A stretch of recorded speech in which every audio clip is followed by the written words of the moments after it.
ان الحمد للہ نحمده ونستعینه ونستغفره ونعوذ باللہ من شرور انفسنا ومن سیئات اعمالنا من يهده اللہ فلا مضل له ومن يضلل فلا هادی له واشهد ان لا الہ الا اللہ وحدہ لا شریک له واشهد ان محمدا عبده ورسوله اما بعد فان خير الحديث كتاب الله وخير الهدي هدي محمد صلى الله عليه واله وسلم وشر الامور محدثاتها وكل محدثة بدعة وكل بدعة ضلالة وكل ضلالة في النار. اعوذ باللہ السمیع العلیم من الشیطان الرجیم من ہمزہ ونفخہ ونفثہ بسم اللہ الرحمن الرحیم رب اشرح لی صدری ویسر لی امری واحلل عقدۃ من لسانی یفقہوا قولی. بسم اللہ الرحمن الرحیم ان اللہ وملائکتہ یصلون علی النبی یا ایہا الذین آمنوا صلوا علیہ وسلموا تسلیما. اللہم صلی علی محمد وعلی آل محمد کما صلیت علی ابراہیم وعلی آل ابراہیم انک حمید مجید. اللہم بارک علی محمد وعلی آل محمد کما بارکت علی ابراہیم وعلی آل ابراہیم انک حمید مجید. الحمدللہ آج 13 ستمبر 2020 کی قرآن کلاس نمبر 45 کی اسٹوڈیو ریکارڈنگ ہونے جا رہی ہے. آج انشاءاللہ تعالی ہم سورہ آل عمران کی آیت نمبر 26 سے آن ورڈ سٹارٹ کریں گے انشاءاللہ تعالی. قل اللہم مالک الملک، اے نبی عرض کیجئے اللہ کے حضور، اے اللہ تمام ملکوں کے مالک، تمام بادشاہت کے مالک، تؤتی الملک من تشاء، تو جسے چاہے اپنا ملک عطا کر دے. دنیا میں جو کوئی بھی حکمرانی اویل کر رہا ہے نا، پازیٹیولی یا نیگیٹیولی، اللہ تعالیٰ نے اسے دی ہے، اس اعتبار سے کہ اگر اللہ تعالیٰ چاہتا تو اسے چھین لیتا. لہٰذا دنیا میں کسی کو حکمرانی ملنا اس چیز کا ثبوت نہیں ہے کہ اس کے ساتھ اللہ کی تائید ہے. سورۃ البقرہ میں ہی نمرود کے بارے میں اللہ تعالیٰ نے فرمایا تھا، جب وہ ابراہیم علیہ السلام سے جھگڑ رہا تھا تو اللہ تعالیٰ نے فرمایا کہ اس نے اپنے رب کے معاملے میں جھگڑا کیا اس وجہ سے کہ ہم نے اسے بادشاہت عطا کی تھی. تو فرعون کو بھی بادشاہ اللہ نے بنایا، نمرود کو بھی اللہ نے بنایا، اور سیدنا ابو بکر، عمر، عثمان و علی کو بھی اللہ نے بنایا.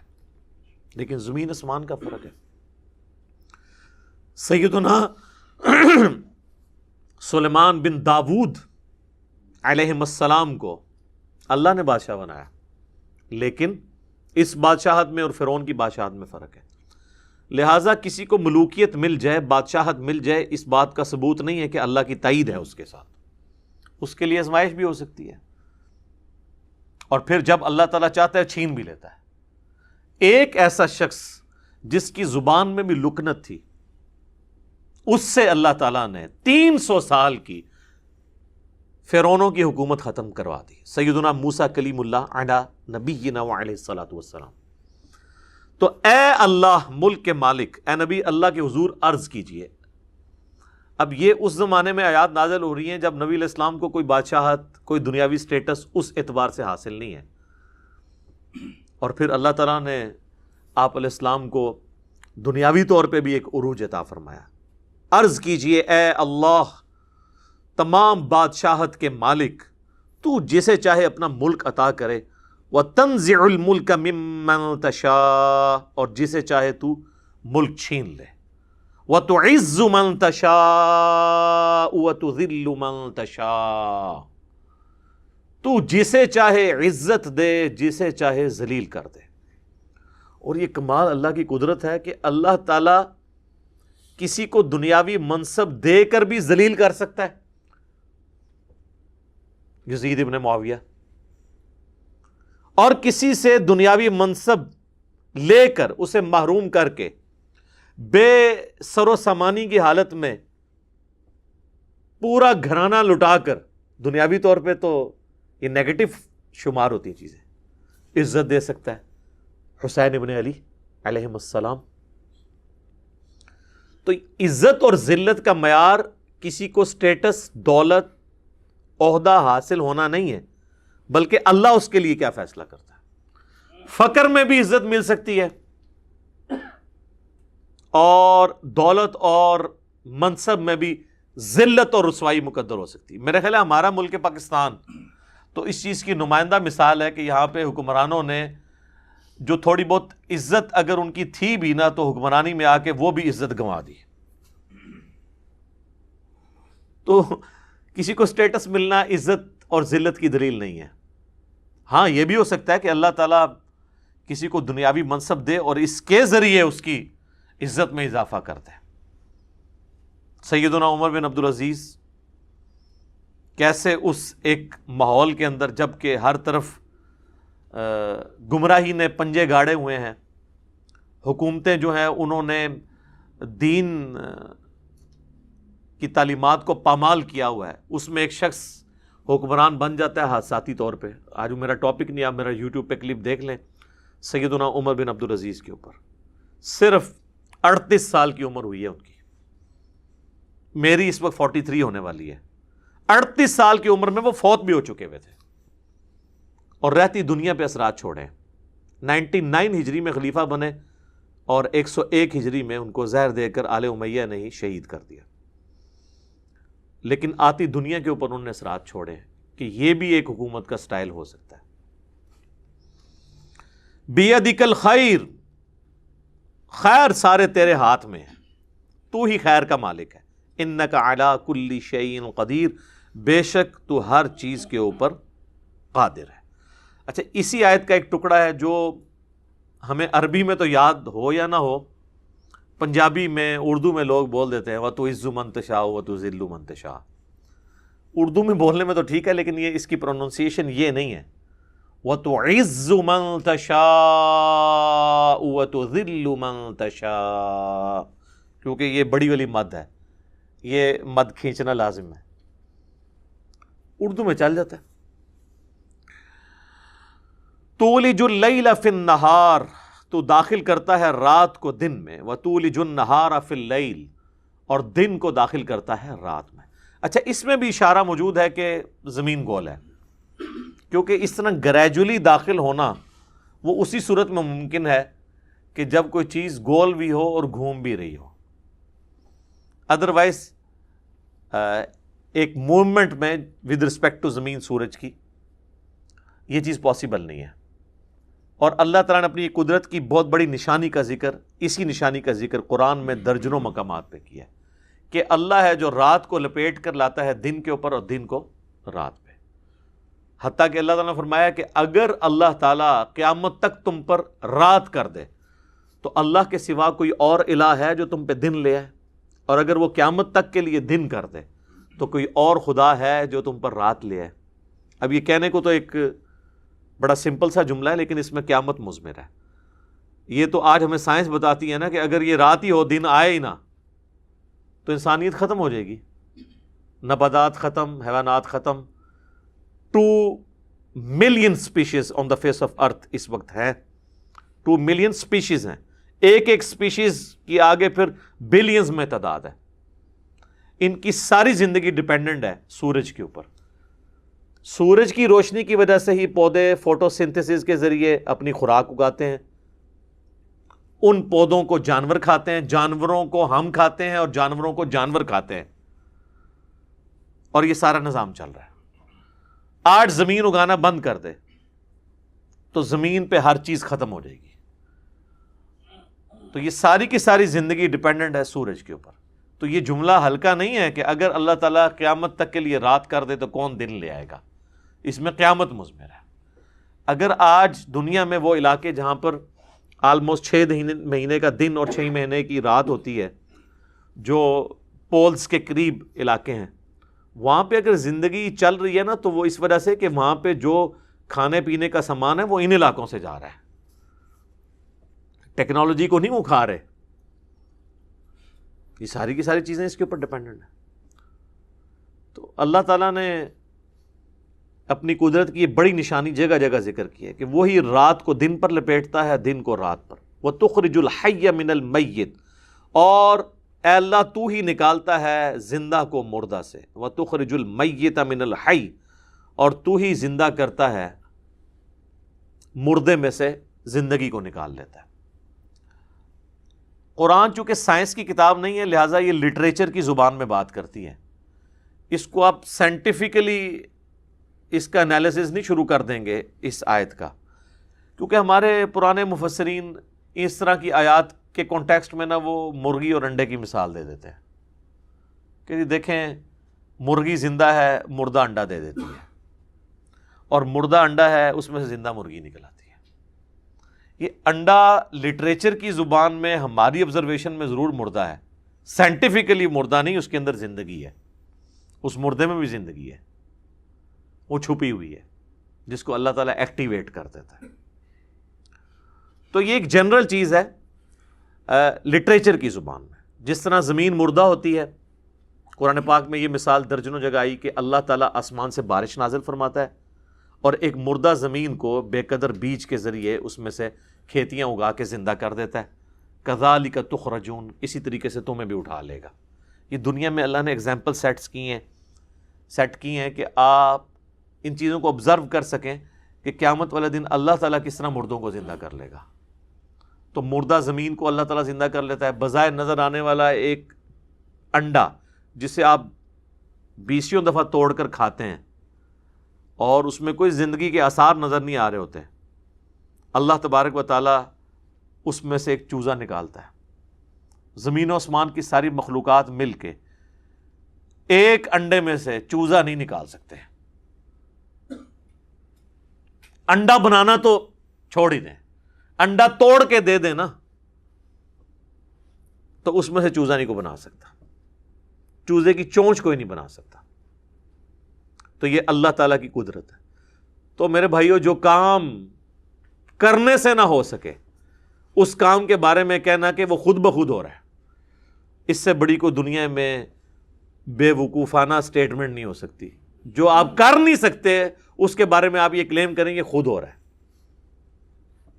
اس کائنات کے اندر اتنا بیلنس ہے کہ سائنٹسٹ ہمیں کہتے ہیں کہ اگر ایک بال پوائنٹ کو اس کی نوک کے اوپر یوں کھڑا کیا جائے، یہ تو کھڑی نہیں ہو سکتی، اور 1 ارب سال تک وہ کھڑی رہے، اتنی بیلنس ہو، نہ گرے، اس سے زیادہ بیلنس کائنات کے اندر ہے۔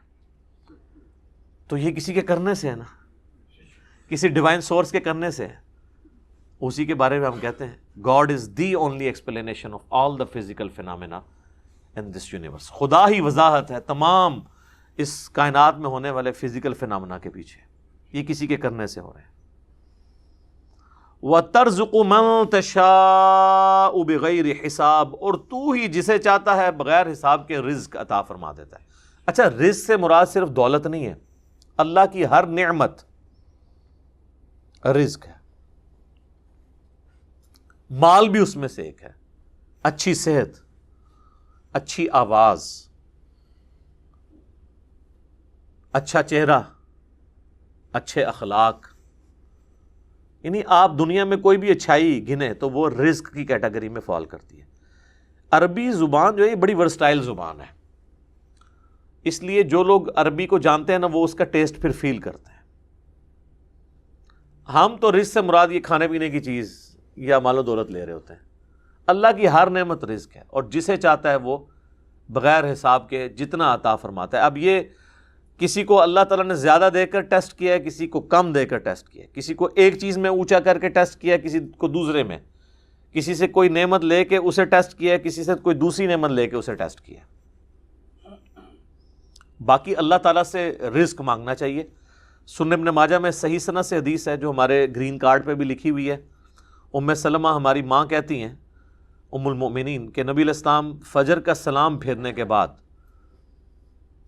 یہ دعا مانگا کرتے تھے، اللہم انی اسألک علما نافعا ورزقا طیبا وعملا متقبلا، اے اللہ میں تجھ سے ایسا علم مانگتا ہوں جو نفع مند ہو،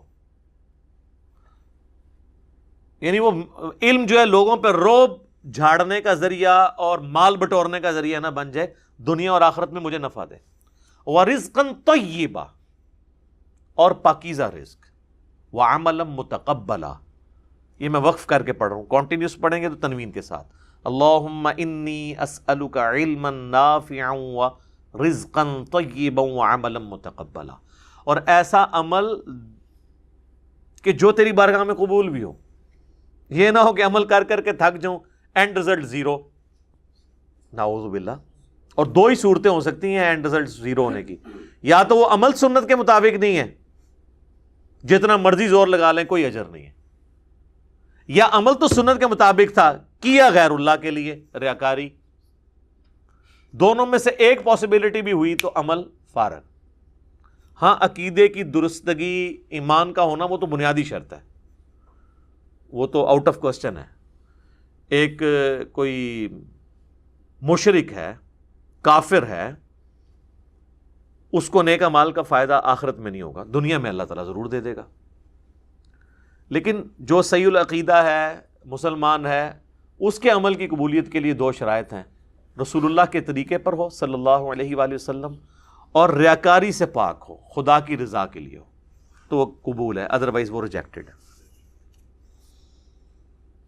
سنن ابی داؤد میں ایک حدیث ہے کہ مولا علی رضی اللہ تعالیٰ عنہ علیہ السلام کے پاس کوئی مقروض شخص آتا ہے تو اس کو مولا علی ایک دعا سکھاتے ہیں، اور وہ کہتے ہیں یہ دعا مجھے رسول اللہ نے سکھائی تھی صلی اللہ علیہ وسلم، اور آپ نے فرمایا تھا اگر کسی کا پہاڑوں پہاڑ بھی قرضہ ہو نا تو وہ اتر جائے گا، بشرطے کہ اس کی نیت صحیح ہو، اتارنے کی ہو بھی۔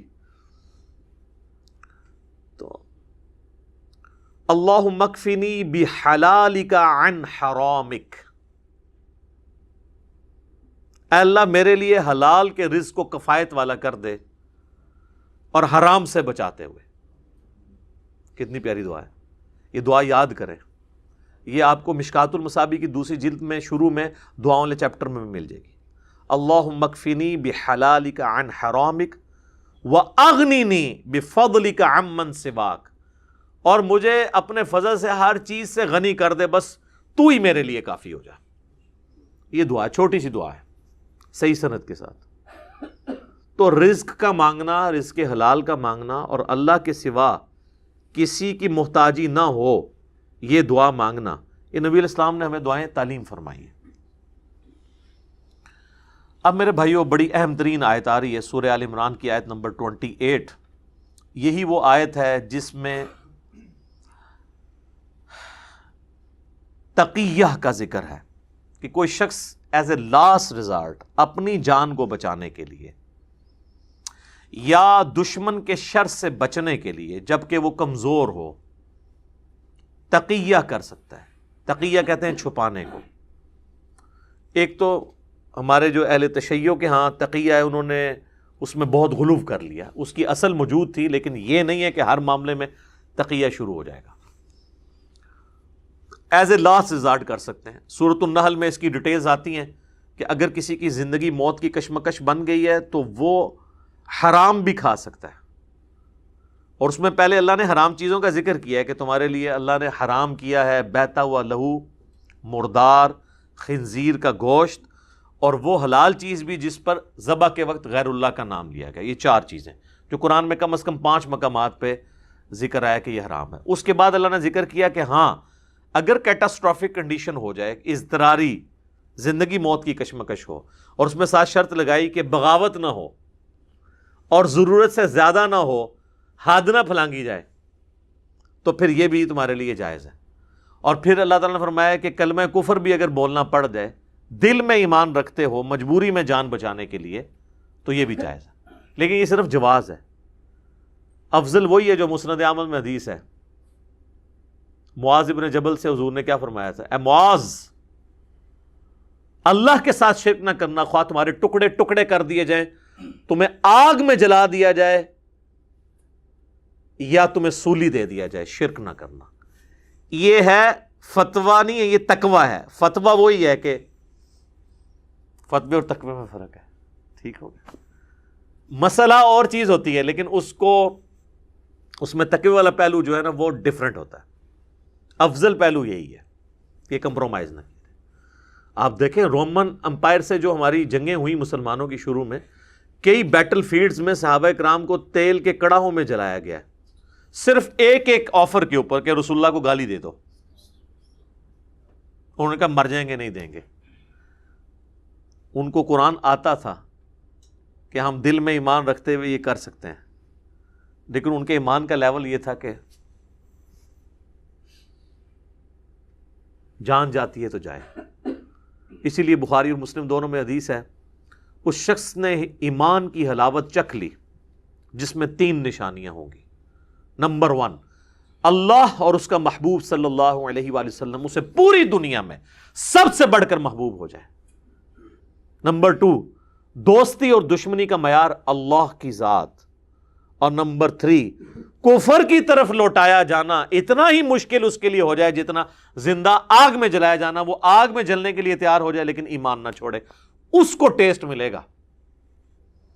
تو ظاہر کنارے پہ چلنے والوں کو تو پھر چوپڑیاں نالے دو تے نہیں ہو سکتیاں، وہ تو پھر لولا لنگڑا ہی دین لے کے چل رہے ہوں گے نا۔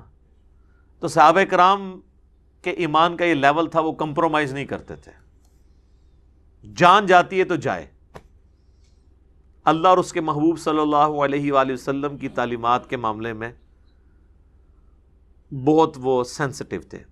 ہم تو خیر انگلی کٹا کے شہیدوں میں نام ہی کر سکتے ہیں، ان لوگوں کے واقعات یاد کر کر کے دل میں سوز و گداز پیدا کر سکتے ہیں، لیکن ریالٹی بہت ٹف ہے میرے بھائیوں، بہت مشکل ہے، یہ بہت مشکل کام ہے۔ قادسیہ اور یرموک کے واقعات سننا تو بہت آسان ہے، عمر سیریز میں وہ جنگوں کو دیکھنا بھی بہت آسان ہے۔ پریکٹیکلی اے سی والے کمرے میں کھڑے ہو کر خشوع و خضوع سے نماز پڑھنا وہ بھی مشکل بنی ہوئی ہے اس امت کے لیے۔ انہوں نے قادسیہ اور یرموک کہاں سے جا کے لڑنی تھی؟ یعنی ہم آج کے مسلمانوں کی بات کر رہے ہیں۔ تو یہ تقیہ کا ذکر یہاں پہ آیا ہے، یہ ہے فتویٰ کہ آپ یہ کر سکتے ہیں، اور ہمارے حکمران، ہمارے ریاستی ادارے اسی کے اوپر چل رہے ہوتے ہیں۔ اگر آپ ان سے بات کریں نا تو وہ بتائیں گے کہ ہم سے زیادہ کوئی محب الوطن نہیں ہے، ہم سے زیادہ کوئی اسلام پسند نہیں ہے، بس ہم نے بھی تقیہ کیا ہوا ہے کافروں کے ساتھ، اور پھر اس میں وہ ہر لمٹ کو کراس بھی کر دیتے ہیں۔ یہ جو تقیہ ہے نا اس قسم کا، یہ جعلی ہے کہ جس میں آپ اس حد تک آگے چلے جائیں کہ آپ اپنے لوگوں کو نقصان پہنچانا شروع کر دیں۔ تقیہ صرف یہ تھا کہ آپ نے کافر کے شر سے اپنے آپ کو، اپنوں کو بچانا ہے۔ یہ تقیہ نہیں ہے کہ آپ نے کافروں کے کہنے پر اپنوں کو مار دینا ہے، یہ تو حرام ہے۔ تو یہ وہ آیت ہے تقیہ کے اوپر، علیحدہ سے میرے یوٹیوب پہ کلپ بھی ہے تقیہ کے اوپر، اور توریہ اور ضرورتاً جھوٹ کب بولا جا سکتا ہے۔ ویسے تو یہ پچھلی دفعہ بھی مجلس میں سوال ریکارڈ ہوا ہے، وہ یوٹیوب پہ اپلوڈڈ ہے، میں نے یہ سارے ایشوز ریزالو کر دیے ہیں۔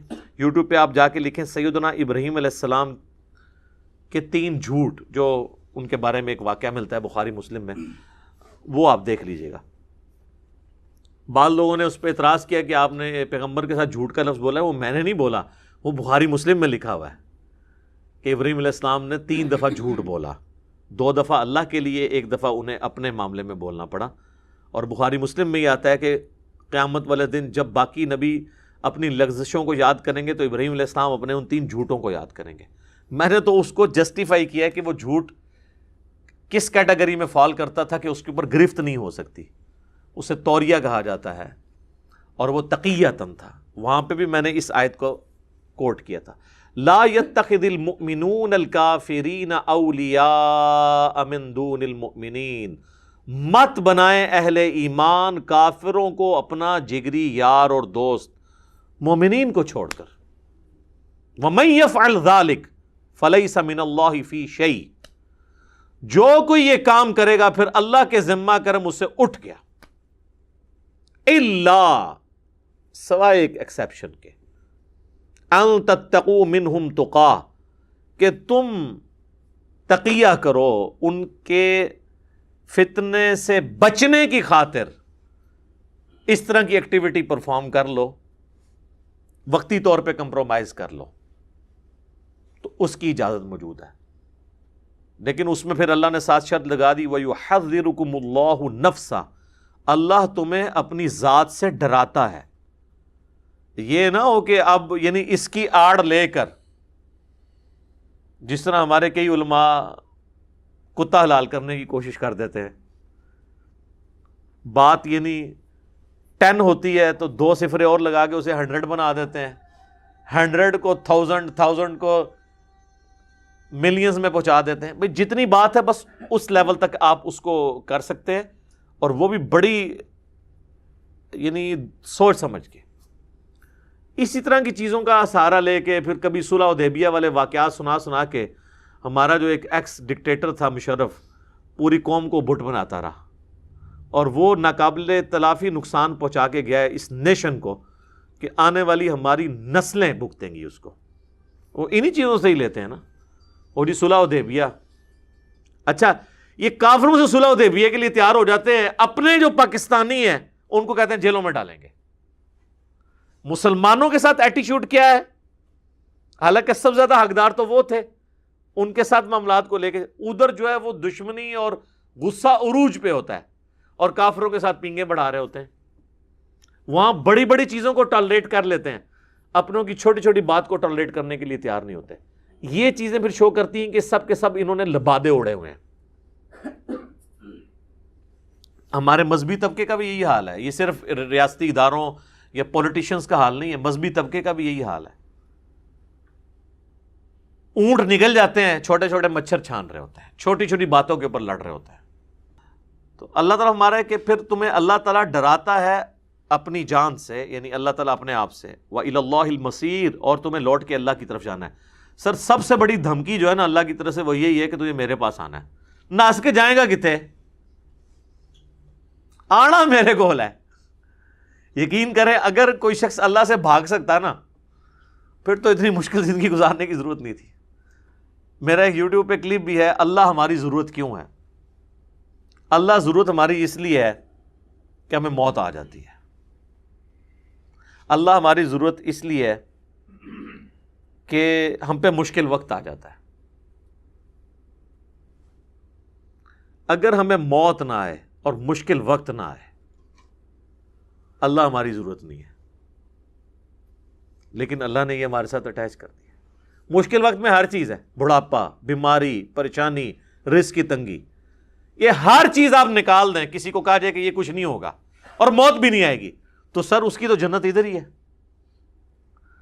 دنیا میں جنت کے تمام ذرائع موجود ہیں، چاہے پروٹوٹائپ کے طور پہ ہیں، اس کو ہم امیجن نہیں کر سکتے، لیکن دنیا بھی اللہ نے اتنی حسین بنائی ہے کہ اگر انسان کی اکاؤنٹیبلٹی نہ ہونی ہو، اس کو موت نہ آنی ہو، اور اس سے یہ نعمتوں کا زوال نہ ہو، تو اللہ اس کی ضرورت نہیں ہے۔ اور سر جنت میں آپ کو اللہ تعالیٰ نے یہ جاتے ہی پہلی خوشخبری یہی سنانی ہے۔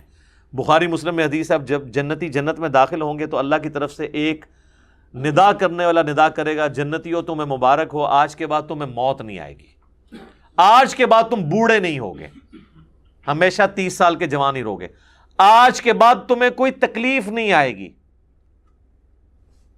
اور چوتھی چیز، آج کے بعد تم سے کبھی خدا ناراض نہیں ہوگا۔ یعنی جنت میں کوئی ایسا کام ہے ہی نہیں ہے جس سے خدا ناراض ہو، یعنی جو بھی آپ کریں، چونکہ شریعت کی پابندیاں یہیں پہ ہیں، جنت میں تو نہیں ہے۔ اچھا مجھے بتائیں، جنت میں جو بندہ پہنچے اسے موت بھی نہ آئے، وہ بوڑھا بھی نہ ہو، وہ بیمار بھی نہ ہو، اور اس پہ ترا یہ کہ اللہ اس سے ناراض بھی نہ ہو کسی کام پہ، اور اس سے بھی بڑھ کر یہ کہ اللہ تعالیٰ اسے یہ کوالٹی دے دے کہ جو وہ خواہش کرے وہ چیز اسے مل جائے، تو یہ ساری کی ساری کوالٹیز نا خدا کی ہیں۔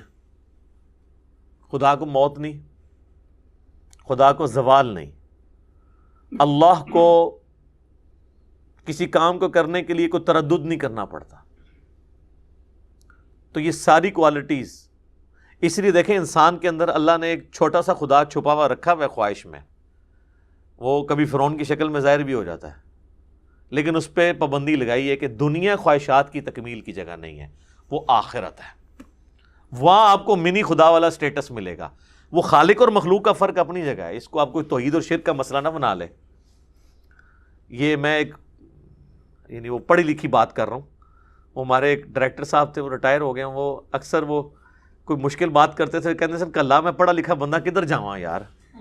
تو میں بھی کلا پڑھا لکھا بندہ کدھر جاواں، یہ بات سمجھانے کے لیے، ایسے کوئی توحید شرک کا مسئلہ نہ بنائے کہ ہر انسان جو جنت میں پہنچنے میں کامیاب ہو گیا، اسے اللہ تعالیٰ اپنے ساتھ خدائی میں اس حوالے سے شریک کر لے گا، خالق اور مخلوق میں نہیں، نہ شرک والا معاملہ، کہ جو خدائی صفات ہیں نا وہ انسان کو مل جائیں گی.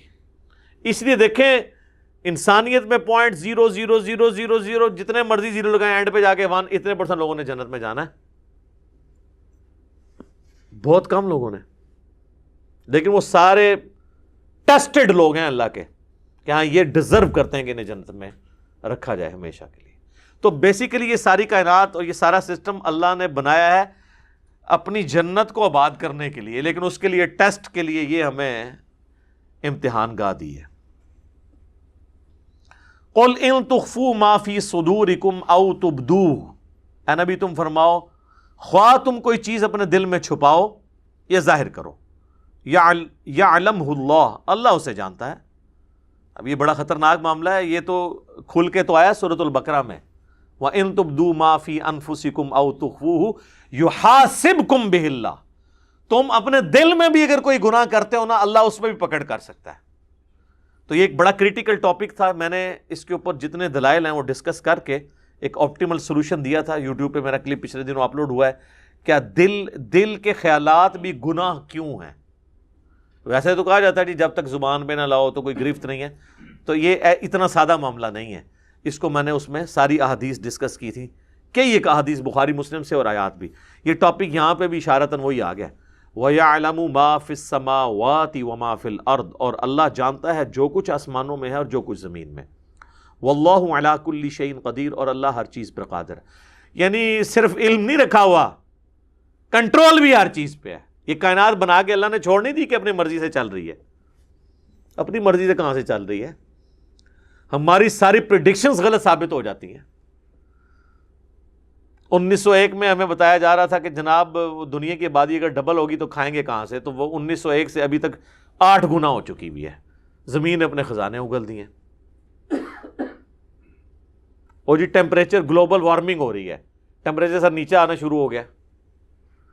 اور جی اوزون لیئر پھٹ گئی ہے جناب، سکن کینسر ہو جائے گا. کورونا کی برکت سے وہ اوزون لیئر ریپیئر ہونے شروع ہوگی خود بخود ہی. کیسے اللہ تعالیٰ نے تطہیر کروائی ہے. اس زمین کو بھی تو روزہ رکھوانا تھا نا، تو کورونا کے ذریعے رکھوایا نا اللہ نے. آپ ذرا سیٹلائٹ امیجز دیکھیں نا ووہان سٹی کے، کورونا سے پہلے اور بعد کے، تو آپ کو پتہ چلے گا کتنی پولوشن تھی تو کس طرح ختم ہوئی ہے.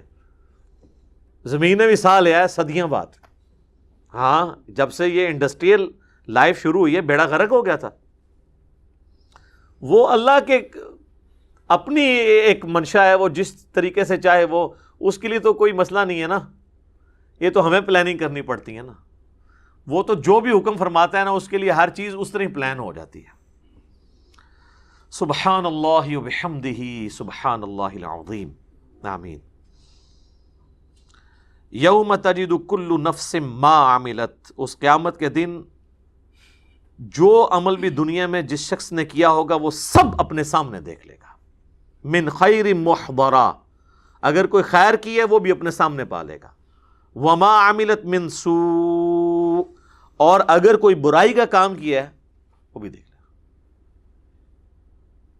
وہی والی بات، فمن یعمل مثقال ذرۃ خیرا یرہ ومن یعمل مثقال ذرۃ شرا یرہ. ویسے آپ کو تو کہانی کرائے گی، یہ چھوٹی جی غلطیں بخش بھی سکتا ہے جی. یہ کتنی بڑی کہانی ہے. اس کہانی کا تو مطلب ہے کہ انبیاء کے آنے کی ضرورت ہی کوئی نہیں تھی، کتابوں کی ضرورت نہیں تھی، قرآن کی وعیدوں کی ضرورت ہی کوئی نہیں تھی، وہ تو بہانے ڈھونڈ رہے ہیں بخشنے کے. اتنا سادہ معاملہ نہیں میرے بھائی. یہ چھوٹی سی بات پہ اگر بخش سکتا ہے تو چھوٹی سی بات پہ پکڑ بھی سکتا ہے. اللہ تعالیٰ کے بارے میں بے فکری کی زندگی نہیں کوئی شخص گزار سکتا. صحیح بخاری میں حدیث ہے، نبی علیہ السلام ایک چوراہے کے پاس سے گزرے، کچھ اصحاب کھڑے ہنس رہے تھے. آپ کھڑے ہوئے آپ نے فرمایا جو کچھ میں جانتا ہوں نا اگر تم جانتے تو بہت کم ہنستے، زیادہ رویا کرتے. تو یعنی یہ ایک سیریس ایشو ہے. جامعہ ترمذی میں حدیث ہے، سیدنا عثمان جب بھی قبرستان جاتے تو قبر پہ کھڑا ہو کے اتنا روتے کہ ان کی داڑھی آنسوؤں سے تر ہو جاتی. تو صحاب کہتے حضرت آپ تو بخشے بخشائے ہیں. تو وہ کہتے میں نے رسول اللہ سے سنا تھا کہ آخرت کی منزلوں میں پہلی منزل قبر ہے، جس کی یہ منزل آسان ہوئی اس کی اگلی آسان در آسان ہوں گی، اور جو اس میں پھنس گیا اس کی اگلی منازل مشکل در مشکل ہو جائیں گی. میرے خیال ہم ہوتے تو ہم کہتے حضرت 3 دفعہ آپ کو جنت کی گارنٹی دی اللہ کے نبی نے، نبی علیہ السلام تو صادق اور امین ہے، آپ کو یقین نہیں ہے ان کی بشارتوں کے اوپر؟ سانو تو ایک بار ہی مل جاتی تو تسی تکتے ساڑھے کارنامے، شیطان بھی پناہ منگدا. اسی لیے تو ہمیں ملی بھی نہیں سر. یہ انہی کو مراتب ملتے ہیں جن کے بارے میں کانفیڈنس ہوتا ہے کہ جو ایک لمٹ کو کراس نہیں کریں گے. پھر تودوا لو ان بینہا و بینہ امدا بعیدا، اس دن یہ حالت ہوگی کہ انسان تمنا کرے گا کہ کاش اس دن اور اس کے درمیان ایک بہت بڑی مدت حائل ہو جاتی، یعنی یہ دن آ نہ جاتا، یہ ٹل ہی جاتا کسی صورت. کیونکہ دنیا میں تو اس نے یہی تمنا کی ہوئی تھی نا کہ اے جہاں میٹھا اگلا کس نے ڈٹھا. یہ بس یہاں سے آپ مٹھائی اویل کریں، آگے آئے گی تو دیکھی جائے گی. یہاں بھی لوگ کہتے ہیں دیکھی جائے گی انشاءاللہ. تو اللہ تعالیٰ ہمارے وہاں پھر یہ کہے گا کاش یہ دن نہ آتا، میرے اور اس دن میں ایک لمبی مدت حائل ہو جاتی. وَيُحَذِّرُكُمُ اللَّهُ نَفْسَهُ، پھر وہی بات ریپیٹ ہوئی، اللہ تعالیٰ تمہیں اپنی جان سے ڈراتا ہے، ڈر جاؤ. وَاللَّهُ رَؤُوفٌ بِالْعِبَادِ، اللہ تعالیٰ اپنے بندوں پر مہربان ہے. اچھا ہو سکتا ہے آپ لوگ یہ مطلب لے رہے ہوں کہ خیر ہے کم چک کے رکھو، میں اینڈ تے معافی کر دینا. یہ رؤوف بالعباد کا مطلب نہیں. یہ اللہ تعالیٰ نے یہاں اپنی صفت کا ذکر کیا کہ اللہ اپنے بندوں پہ مہربان ہے کہ آنے سے پہلے ہی پیپر آؤٹ کر رہا ہے. یہاں اس کا مطلب یہ ہے، ورنہ تو وہ اس کانٹیکس میں بیٹھتا ہی نہیں ہے کہ ایک طرف دھمکی لگائی جا رہی ہے، دھمکی کے اینڈ پہ کہا جائے اگر کوئی باپ بھی اپنے بیٹے کو سمجھائے کسی سخت معاملے میں اور اینڈ پہ کہے میں معاف کرنے والا ہوں، تو وہ ایک جملے کو پکڑ کے وہ پوری دھمکیاں 0 سے ملٹیپلائی ہوں گی. یہ ساری دھمکیاں جو پیچھے چل رہی ہیں یہ 0 سے ملٹیپلائی ہو جائیں گی اس ایک جملے سے نہیں. بیسیکلی اللہ طرف ہمارا ہے میں اپنے بندوں پر مہربان ہوں کہ میں اس مشکل وقت آنے سے پہلے اپنے پیغمبروں کے ذریعے اپنی کتابوں کے ذریعے تو میں ڈرا رہا ہوں کہ اس کی تیاری کر لو، پیپر آؤٹ کر دی ہے. یہ میری مہربانی ہے. اور دوسرا یہ بھی میسج ہے کہ اگر تم نے انسانوں والی زندگی گزاری پیغمبروں کی اطاعت کے ساتھ تو پھر میں اپنے بندوں پہ مہربان ہوں. میں کوئی فنیٹک نہیں ہوں کہ مجھے کسی کو عذاب دے کر مزہ آتا ہے، جس طرح کہ وہ یونان کے دیوتاؤں کے بارے میں تھا نا کہ وہ خون مانگتے ہیں، تو کبھی کوئی وہ لڑکی ذبح کر کے اس کے آگے پھینک دیتے تھے، کبھی کوئی کتا ذبح کر کے. ان کا تو خدا کا کانسیپٹ یہ تھا نا خدا خون مانگتا ہے. تو اللہ تعالیٰ فرماتے ہیں مجھے کوئی، یہ تو قرآن پاک میں ایک اور جگہ اللہ تعالیٰ فرمایا کہ اللہ تعالیٰ تمہیں عذاب دے کر کیا کرے گا اگر تم شکر گزار بنو گے. اللہ فنیٹک نہیں ہے. اس سے بڑھ کے وہ آیت ہے سورہ الانعام کی، وَكَتَبَ رَبُّكُمْ عَلَى نَفْسِهِ الرَّحْمَةِ، تمہارے رب نے اپنے اوپر خود یہ لازم کر لیا کہ میں نے ہر حال میں رحم ہی کرنا ہے. اللہ تو اس کے لیے تیار ہے، لیکن اگر آپ دوسرے ٹریک پہ چڑھیں گے پھر نہیں، پھر اس کے عذاب کا کوڑا پڑے گا. وہ تو اللہ تعالیٰ نے قرآن میں جگہ جگہ کہا ہے کیا ہم اپنے نافرمانوں کو اور اپنے تابع فرمان لوگوں کو برابر کر دیں؟ کیسا بھونڈا حکم اللہ پہ لگاتے ہو کہ تم یہ کام نہیں کرتے ہو کہ تمہارے ماننے والے اور نہ ماننے والے، تمہارے اوبیڈینٹ اور تمہارے نافرمان، تم ان کو ایک لیول پہ نہیں ٹریٹ کرتے، اور میں کائنات کا بادشاہ ہو کے اپنے ماننے والوں اور اپنے فرما بردار لوگوں اور نافرمانوں کو برابر کر دوں گا. ایسے نہیں ہو سکتا، کیونکہ اللہ کی ایک صفت عدل بھی ہے، یہ اس کے عدل کا تقاضا ہے کہ وہ دونوں کو برابر نہیں کر سکتا. ہاں ڈومیننٹ پہلو رحمت کا ہے۔ بخاری مسلم دونوں میں حدیث ہے، اللہ نے مخلوقات کی پیدائش سے پہلے اپنے پاس عرش پہ یہ عبارت لکھ لی تھی کہ میری رحمت میرے غضب پہ سبقت لے جائے گی۔ یہ اس کائنات کے لیے سب سے بڑی اگر کوئی خوشخبری ہے نا تو خدا کا یہ اپنے اوپر لازم کرنا ہے کہ میری رحمت میرے غضب پہ سبقت لے جانے والی ہے۔ یہ بیلنس بھی ہوتی تو بیڑا غرق۔ وہ قرآن میں سورہ فاطر کے اینڈ پہ ہے کہ اگر اللہ تعالیٰ لوگوں کو ان کی خطاؤں پہ پکڑتا تو زمین پہ چلنے پھرنے والا کوئی زیرو بھی نہ باقی بچتا۔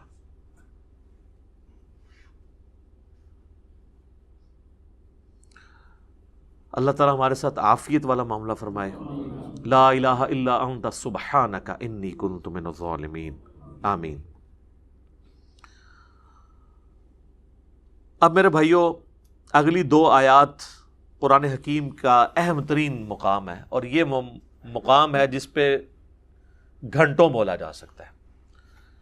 اس کے اندر ایک قیامت مخبر ہے ان آیات میں، اور یہ آیات ہے بڑی مشہور ہے، خصوصاً اس میں جو پہلی آیت ہے نا سورہ آل عمران کی 31 نمبر، یہ تو اکثر آپ کو سننے میں، تقاریر میں، جلسوں میں، میلاد کی محفلوں میں سننے کو ملے گی۔ قل ان کنتم تحبون اللہ فاتبعونی، اے نبی تم فرماؤ کہ اگر تم اللہ سے محبت کرتے ہو تو میری اتباع کرو۔ یحببکم اللہ، پھر اللہ بھی تم سے محبت کرے گا۔ ویغفر لکم ذنوبکم، اور وہ تمہارے گناہوں سے درگزر فرما دے گا۔ واللہ غفور الرحیم، اور اللہ بخشنے والا مہربان ہے، رحم فرمانے والا ہے۔ اس میں یہ چیز فرمائی جا رہی ہے کہ اگر تم رسول اللہ کی اتباع کرتے ہو تو یہ ہے تقاضا محبت خداوندی کا۔ بیسیکلی یہ یہودیوں کے کانٹیکسٹ میں نازل ہوئی، وہ کہتے تھے ہم خدا کو مانتے ہیں، خدا کے چہیتے ہیں، خدا سے محبت کرتے ہیں، تو نبی علیہ السلام کے ذریعے یہ بات کروائی دی کہ ان سے فرماؤ کہ قل ان کنتم تحبون اللہ، اگر تم کہتے ہو نا تم اللہ سے محبت کرتے ہو، فاتبعونی، پھر وقت کے پیغمبر کی پیروی کرنی پڑے گی۔ یحببکم اللہ، پھر تمہیں انعام یہ ملے گا کہ اللہ تم سے محبت کرے گا۔ تمہارا اللہ سے محبت کرنا کون سی بڑی بات ہے؟ اللہ کی ہستی تو اس قابل ہے کہ اس سے محبت کی جائے، بلکہ اللہ ہی ہے کہ جس سے محبت کی جائے۔ یہ اس چیز کی لذت وہ فیل کر سکتا ہے جسے خدا کا تعارف ہو جائے۔ اللہ ہی ہے کہ جس سے محبت کی جائے، لیکن اللہ تعالیٰ ہمارا اگر تم میرے نبی کی پیروی اختیار کرو گے تو پھر میں تم سے محبت کروں گا۔ یہ بڑی ڈگری ہے، کیونکہ یہی تو اصل ڈگری ہے۔ ہم سب کہتے ہیں غلامی رسول میں موت بھی قبول ہے، مزہ تو تب ہے جب رسول اللہ کہتے ہیں کہ ہاں میں بھی اس سے محبت کرتا ہوں، اور اسی کو آپ billions and trillions time multiply کر لیں تو خدا کا سٹیٹس پھر بھی نہیں ہو سکتا اس سے جو محبت ہونی چاہیے۔ والذین آمنوا اشد حبا للہ، اہل ایمان وہ ہیں جو شدید ترین محبت اللہ سے رکھتے ہیں۔ تو اللہ تعالیٰ فرما رہے کہ یہ کہتے ہیں نا کہ ہم اللہ سے محبت کرتے ہیں، تم فرماؤ اگر اللہ سے محبت کرتے ہو پھر تمہیں وقت کے پیغمبر کی اتباع کرنی ہوگی، پھر اللہ بھی تم سے محبت کرے گا اور تمہارے گناہوں کو بھی معاف کر دے گا۔ یہی وہ چیز ہے جو بخاری اور مسلم میں آئی ہے کہ کل میں اس شخص کے ہاتھ میں جھنڈا دوں گا جو اللہ اور اس کے رسول سے محبت کرتا ہے، اللہ اور اس کا رسول اس سے محبت کرتے ہیں۔ اور صحابہ کہتے ہیں کہ ہمیں پوری رات نیند نہیں آئی کہ یہ ڈگری کس کو ملنے والی ہے کہ اللہ اور اس کا رسول اسے محبت کرتے ہیں۔ ویسے تو پہلی ڈگری بھی بہت بڑی ہے، یعنی ہم دعویٰ تو کرتے ہیں ہم اللہ اور اس کے رسول سے محبت کرتے ہیں، میرے پاس اس محبت کا کوئی سرٹیفکیٹ ہے کہ اللہ مان لے کہ ہاں یہ مجھ سے محبت کرتا ہے، یہ کوئی چھوٹی بات ہے؟ اور اس سے بڑی بات ہے کہ اللہ کے ہاں میں بھی محبت کرتا ہوں، اس میں تو پہلی ڈگری آپ کو پہلے ہی مل جائے گی کہ اگر اللہ کہتا ہے میں تم سے محبت کرتا ہوں تو امپلائڈ ہے کہ محبت اسی لیے کر رہا ہے کہ میں بھی اس کو رسپانس کر رہا ہوں، اس سے محبت کر رہا ہوں۔ صحابہ کہتے ہیں ہم پوری رات سوئے نہیں، صبح نبی علیہ السلام نے مولا علی کو بلایا، انہیں آشوب چشم تھا، آپ نے مبارک لعاب ان کی آنکھوں میں لگایا، اپنے مبارک ہاتھوں سے زرہ باندھ کے روانہ کیا، اللہ نے فتح دے دی۔ مسلم شریف کے الفاظ ہیں، انٹرنیشنل نمبر کے مطابق 6222 نمبر حدیث ہے۔ حضرت عمر کہتے ہیں مجھے پوری زندگی کبھی خواہش نہیں ہوئی کسی منصب کی سوائے خیبر کے موقع پر کہ یہ کاش جو فضیلت ہے یہ مجھے مل جائے جو علی کو مل گئی۔ تو یہ سب بہت بڑی فضیلت ہے، یہ کوئی سوچ بھی نہیں سکتا۔ تو اللہ تعالیٰ ہمارا ہے کہ اس کے پیچھے اتباع. اچھا اتباع کو سمجھ لیں. اتباع کہتے ہیں محبت کے ساتھ پیروی کرنے کو. ایک ورڈ ہے عربی میں اطاعت, حکم ماننا. اتباع ہوتی ہے ایک سپرلیٹو ڈگری. حکم ماننا تو اس میں ہے ہی ہے. اتباع یہ ہے کہ بس اس چکر میں رہنا کہ میں جس سے محبت کر رہا ہوں یہ جو کر رہے ہیں میں وہ کرتا جاؤں, یہ بھی نہ انتظار کروں کہ مجھے حکم کر رہے ہیں. نہیں, اس سے میرے اتنا انتہا درجے کی محبت ہو جائے کہ میں اس کی محبت میں سب کچھ کرنا شروع کر دوں. اور یہ صحابہ کرام میں خوبی تھی کہ رسول اللہ صلی اللہ علیہ وآلہ وسلم کی پیروی میں وہ اس درجے تک آگے جاتے تھے. بخاری میں اوپر تلے 10 احادیث ہیں.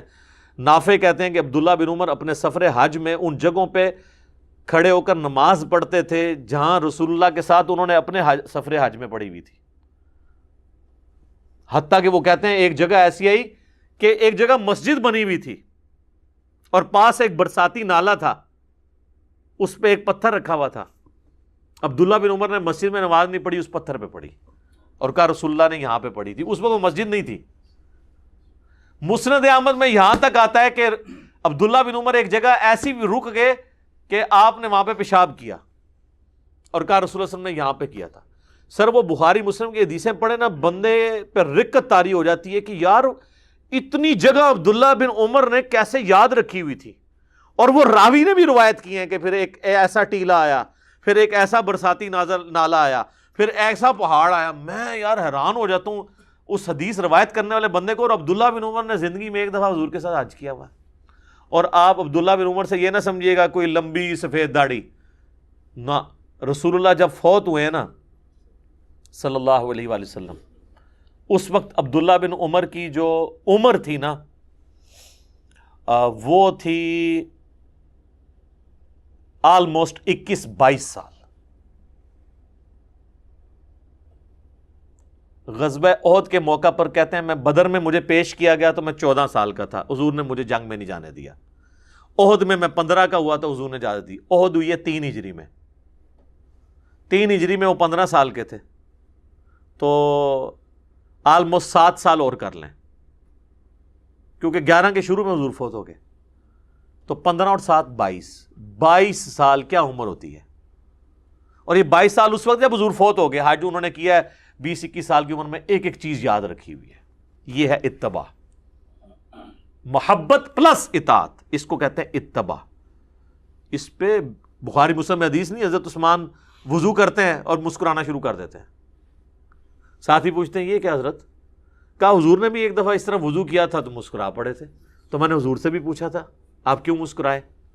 تو پھر آپ نے فرمایا کہ جب کوئی شخص وضو کرتا ہے, چہرہ دھوتا ہے, اس کے چہرے کے گناہ معاف ہوتے ہیں, ہاتھ دھوتا ہے تو ہاتھوں کے گناہ, مسا کرتا ہے تو سر کے گناہ, پاؤں جب دھوتا ہے تو حتیٰ کہ پاؤں کے ناخنوں کے گناہ بھی دھل جاتے ہیں. تو اس پہ حضور خوش ہو رہے تھے کہ یہ فضیلت وضو والے کو ملتی ہے.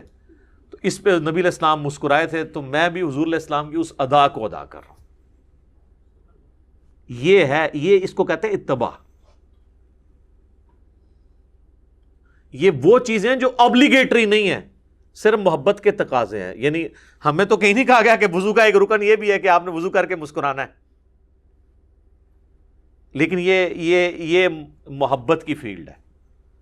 لہذا یہ جو ایکسٹریم رویہ پایا جاتا ہے نا اہل حدیث کے ہاں, کہ وہ اس چیز کے اوپر, یا ایون دیوبند کے ہاں بھی, کہ وہ کہتے ہیں جی اصل چیز جو ہے نا وہ نبی علیہ السلام کے حکم کی پیروی ہے, اور وہ اس پہ اتنا زور دیتے ہیں کہ محبت والا ایلیمنٹ وہ بیک فٹ پہ کر دیتے ہیں.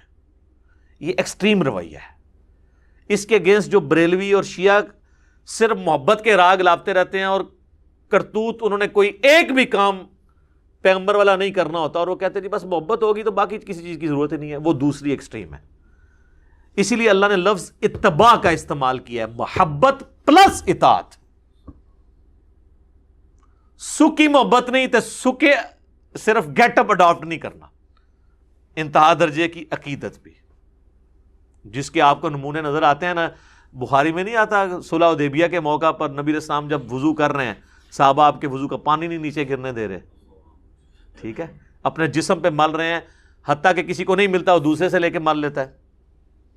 اور یہ اس کے علاوہ بھی عام حالت میں بھی ہوتا تھا. جب نبی علیہ السلام کو تشت میں بڑے برتن میں وضو کروایا جاتا تھا, بخاری مسلم میں آتا ہے, تو حضرت بلال کہتے ہیں میں وہ جو پانی نیچے جمع ہوتا تھا نا, تو باہر لے کے جب نکلتا تھا تو صحابہ جھپٹ پڑتے تھے اس کے اوپر. یہ وہ تقاضے تھے جو محبت کے. لیکن اس طرح کی اب محبت ہماری نصیب میں نہیں ہے, کیونکہ رسول اللہ سامنے موجود نہیں ہے. ہمارا تو اب ٹوٹل زور دوسرے والے معاملے میں ہوگا, ٹھیک ہے, کیونکہ پھر اس کے ایکسٹریم رویہ ہے کہ لوگ جا کے اب قبر کی مٹی چاٹنا شروع کر دیں یا حضور کی قبر پہ سجدے شروع کر دیں, تو وہ کام نہیں. رسول اللہ صلی اللہ علیہ وسلم کی زندگی مبارک جو دنیا ہی گزرنے کے بعد اب ان سے محبت کے تقاضے ذرا ڈیفرنٹ ہیں, کیونکہ آپ سامنے موجود نہیں ہے. خیر یہ اس ٹاپک کے اوپر گھنٹوں بولا جا سکتا ہے, یہ تو نہ ختم ہونے والا ٹاپک ہے. اور یہ وہ ٹاپک ہے کہ جس کے اوپر ہمیں بنیادی اختلاف امت کی اکثریت کے ساتھ ہے کہ انہوں نے رسول اللہ کے مقابلے پر ایسی ہستیوں کو کھڑا کیا کہ ان ہستیوں کو پتہ چلے تو ان کے پاؤں کے نیچے سے زمین نکل جائے, کہ ان کی اطاعت کو انہوں نے رسول اللہ کے مقابلے پر واجب قرار دے دیا. یہ مقابلے پہ میں اس لیے لفظ بول رہا ہوں کہ ہم رسول اللہ کی واضح احادیث بتاتے ہیں, وہ کہتے ہیں نہیں ہمارے امام کا قول یہ ہے. میں کہتا ہوں امام حنیفہ, امام شافعی, امام احمد بن حنبل, امام مالک رحمہم اللہ اجمعین وعلیہم السلام اجمعین ورضی اللہ عنہم اجمعین, وہ کانپ اٹھے اس تصور کے ساتھ کہ ان کو رسول اللہ کے مقابلے پہ کھڑا کر دیا. صراحتاً احادیث آیات آنے کے باوجود.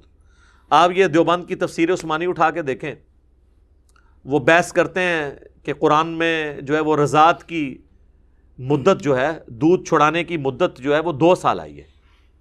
پھر وہ سال لکھتے ہیں البتہ امام حنیفہ کا موقف ہے کہ 2.5 سال ہے. تو ہو سکتا ہے امام حنیفہ کے پاس بھی کوئی دلیل ہو. چلو حدیثوں میں تو کوئی کہہ سکتا ہے, کسی کو ایک حدیث پتہ چلی دوسرے کو نہیں پتہ چلی. جو مسئلہ قرآن میں آ گیا ہے اس مسئلے کے خلاف کسی اور امام کے پاس بھی کوئی دلیل ہو, پہلے تو ہم اس کو بھی ماننے کے لیے تیار نہیں کہ امام حنیفہ نے کہیں کہا بھی ہوگا کہ بھی قرآن کے خلاف 2.5 سال دودھ چھڑانے کی مدت ہے, کیونکہ امام صاحب تو ہمارے سامنے موجود نہیں ہے. جو جس کا دل کرے ان کی طرف منسوب کر دیں. چلو سپوز آپ کو پتہ بھی چل گیا, آپ تو کم از کم کریں. اور دوسری طرف آپ خود ائمہ کے اقوال سناتے ہیں کہ سارے اماموں نے کہا کہ ہماری کوئی بات کتاب و سنت کے خلاف ہو اسے دیوار پہ مار دو. اور ہم دیوار پہ نہیں مارتے, ہم بڑا احترام کرتے ہیں. ہم کہتے ہیں کہ جی یہ ان کی رائے تھی, قرآن و سنت کے خلاف ہے, ہم اس کو فالو نہیں کریں گے, ہمیں کہتے ہیں اماموں کے گستاخ ہو. تو یہ ایک ٹاپک, ایک بڑا کریٹیکل ٹاپک تھا. میں نے اس کو پورا پری پلان تیاری کر کے نا مسئلہ نمبر 197 ریکارڈ کروا دیا. آلموسٹ 2 گھنٹے کا HD کیمرے میں نے کئی ایک ایگزامپلس صحابہ تابعین تبع تابعین کی دکھائی ہیں کہ جب ان کے سامنے آیات احادیث آتی تھی وہ اعلانیہ طور پر اپنے بڑوں سے اختلاف کیا کرتے تھے, اور بڑے بھی ایسے تھے کہ وہ فوراً سر تسلیم خم کرتے تھے. خلفائے راشدین کی مثالیں میں نے پیش کی کہ ان کو کسی نے حدیث سنائی ہے, انہوں نے ڈیسیژن بھی کیا تو کہا بھائی نہیں غلطی ہوگی, ہم پیچھے ہٹ جاتے ہیں. اگر خلفائے راشدین کا یہ اسٹیٹس تو باقی کس کھاتے میں؟ باقی کو تو کوئی اوقات نہیں ہے ان کے مقابلے پہ, ہمارے مقابلے پہ نہیں. وہ میں نے کئی ایک واقعات بتائے ہیں, پھر اس کے بعد تابعین تبع تابعین میں بتایا. تو یہ ایک کریٹیکل آیت ہے. انشاءاللہ میں اس آیت پہ اگلی دفعہ بھی تھوڑی ڈسکشن کروں گا, اس کانٹیکسٹ میں کچھ احادیث بھی ڈسکس کروں گا. ایک حدیث میں آپ کو سنا دیتا ہوں, بخاری اور مسلم دونوں میں حدیث ہے. حضرت حسان ابن ثابت بیٹھے ہوئے مسجد نبوی میں اشعار پڑھ رہے تھے.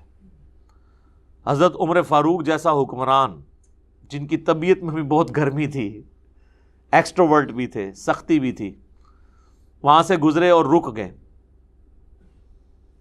اور انہوں نے حسان ابن ثابت کو تیکھی نظروں سے دیکھا. ابھی بولا کچھ نہیں ہے, صرف دیکھا ہے, اور اگلے جنے دی بھی تسی جرت دیکھو. ان کا عمر اس طرح نہ دیکھ ہماری طرف, تم سے بہتر شخصیت مسجد میں ہوتی تھی, میں ان کے سامنے بھی اشعار پڑھتا تھا اور نبی علیہ السلام خوش ہوا کرتے تھے. اچھا, اب حضرت عمر نے تو مطلب ڈیفینسو موڈ میں چلے گئے. انہوں نے کہا کہ کوئی گواہ لے کر آؤ. انہوں نے کہا یہ ابو ہریرہ بیٹھے ہیں پاس, ان سے پوچھو کہ کیا ایسا نہیں تھا. حضرت ابو ہریرہ کہتے ہیں امیر المومنین ایسا ہی تھا, بلکہ رسول اللہ تو فرمایا کرتے تھے اے اللہ روح قدس کے ذریعے حسان کی مدد فرما, جس طرح حضرت عیسیٰ کی تو نے مدد کی تھی نا جبرائیل کے ساتھ, تو یہ حسان کے لیے تو حضور کی دعائیں ہیں. اس ایک واقعے میں کئی چیزیں پوشیدہ ہیں. نمبر 1 یہ کہ صحابہ کو پتا تھا کہ دین کا ماخذ کتاب و سنت اللہ رسول ہے، اس کے بعد سب برابر ہیں. آپ تو امام، اکابرین، علماء اور بزرگوں کو آپ نے منی خدا بنایا ہوا ہے. یہ سارے تو حضرت عمر کی جوتیوں کی خاک بھی نہیں ہے. ایک صحابہ کو یہ چیز ہے. دوسری طرف حضرت عمر جیسی بڑی شخصیت کو بھی کلیئر تھا کہ اگرچہ میرے بارے میں حدیث ہے علیکم بسنتی و سنت الخلفاء الراشدین، لیکن میرے لیے بھی اوپن لائسنس نہیں ہے. جہاں میں بھی ڈیویٹ ہوں گا پھر میری سنت نہیں مانی جائے گی، رسول اللہ کی بات مانی جائے گی. یہ بڑی بات ہے نا. تیسرا، اختلاف رائے کو گستاخی نہیں سمجھا جاتا تھا. علمی طریقے سے آپ اختلاف کریں، اگلا بندہ ایکسیپٹ کر لیتا تھا کہ یار بات جینون کی ہے، اس نے مجھ سے غلطی ہوئی ہے، وہ بیک فٹ پہ چلے جاتا تھا. چوتھا، یہ جو آج کل بعض منکرین حدیث نے یہ ایک پنگا کھڑا کیا ہوا ہے کہ جی حضرت ابو ہریرہ جو ہے وہ حدیثیں گھڑا کرتے تھے، حضرت عمر نے ان کے اوپر پابندی لگا دی تھی، حضرت عمر کے سامنے ابو ہریرہ کی کریڈیبلٹی نہیں تھی. تو یہ بخاری مسلم دونوں میں حدیث ہے جو بتا رہی ہے کہ حضرت عمر کے نزدیک حضرت ابو ہریرہ ایک کریڈیبل پرسنالٹی تھے، تبھی تو ان کی حدیث قبول کیا انہوں نے. ورنہ تو کہتے ہیں یار یہ تو مطلب بیٹھ کے حدیثیں گھڑتا رہتا ہے، اس کی تو مجھے تم مثال پیش کرو، کوئی اور بندہ لے کے آؤ. یہ ضرور ہے کہ حضرت ابو ہریرہ رضی اللہ تعالیٰ عنہ اور حضرت عمر کا اختلاف ہو گیا تھا، اور اس میں میری اپنی ذاتی رائے ہے کہ حضرت عمر کی طرف سے زیادتی ہوئی ان کے ساتھ، وہ نہیں ہونی چاہیے تھی.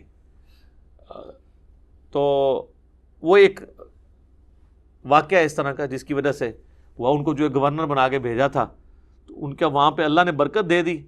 تو حضرت عمر آپ کو پتا ڈسپلن کے سخت تھے. انہوں نے کہا کہ تو جب گیا تھا تیرے پاس اتنی بکریاں تھیں، اتنی بکریاں کہاں سے آ گئی ہیں، لگتا ہے خرد برد کی ہے. تو وہ پیٹتے رہے کہ بھئی اللہ نے مجھے دی ہیں. یہ تو آج بھی آپ کسی فارم ہاؤس میں چلے جائیں ذرا پوچھیں نا، 5 بکریوں اللہ تعالیٰ برکت ڈالے تو 2 سالوں میں کہاں سے کہاں وہ پہنچتی ہیں. لیکن حضرت عمر جو ہے وہ ذرا اسٹرکٹ تھے، تو اس کی وجہ سے تھوڑا سا ان پہ سختی بھی کر دی. تو وہ بعض اوقات سختی جو ہے نا وہ کسی بیٹر کاز کے لیے کی جا رہی ہوتی ہے، لیکن وہ پھر لوگ اس کو نیگیٹیولی بھی لے لیتے ہیں. تو اس طرح کا معاملہ نہیں ہے. سیدنا عمر کے نزدیک حضرت ابو ہریرہ ایک کریڈیبل پرسنالٹی تھے، وہ ان کی عزت کرتے تھے، ان کی احادیث کو ایکسیپٹ کیا کرتے تھے، ورنہ تو وہ پھر گواہی کے طور پہ اسے قبول نہ کرتے. جامع ترمذی میں ایک حدیث ہے، ایک شامی آتا ہے اور کہتا ہے عبداللہ بن عمر سے آ کے پوچھتا ہے، اور یہ روایت سالم بن عبداللہ بن عمر کر رہے ہیں، حضرت عبداللہ بن عمر کا بیٹا. وہ شامی آ کے کہتا ہے کہ ابھی حضرت معاویہ کا دور ہے، شام میں مرکز ہے، اور وہ آ کے کہتا ہے جی حج تمتع جائز ہے. وہ کہتے ہیں جائز، سنت ہے. سنت اس اعتبار سے کہ رسول اللہ نے اسے جاری کیا، اگرچہ خود آپ کو مجبوراً قران کرنا پڑا، لیکن آپ نے تمتع کو مشروع فرمایا اور بہتر فرمایا، کیونکہ آپ قربانی کا جانور گھر سے لے آئے تھے. تو قرآن میں آیت نازل ہوئی کہ جو قربانی کا جانور گھر سے لے آیا نا، اب وہ احرام نہیں کھول سکتا. باقی صحابہ کو آپ نے کھلوایا، حتیٰ کہ بخاری مسلم ہے جس نے حج تمتع نہیں کیا، آپ نے فرمایا یہ نافرمانی کر رہے ہیں رسول اللہ کی، آپ نے خود ان کے لیے اتنے. اور پھر فرمایا کہ قیامت تک حج اور عمرہ اب یوں داخل ہو گئے. تو عبداللہ بن عمر سے اس نے کہا کہ آپ کے والد تو حضرت عمر تو منع کیا کرتے تھے حج تمتع سے. تو عبداللہ بن عمر نے فرمایا کہ یہ بتاؤ کہ اگر کسی معاملے میں میرا باپ کوئی ڈیسیژن کرے اور رسول اللہ اس چیز کو جاری فرمائے ہوئے ہوں، تو کیا میرے باپ کی بات مانی جائے گی کہ اللہ کے نبی کی؟ تو کہنے لگا اللہ کے نبی کی. تو آپ نے فرمایا کہ اللہ کے نبی نے حج تمتع کا ہمیں حکم دیا تھا. یہ تھا سر سٹیٹس.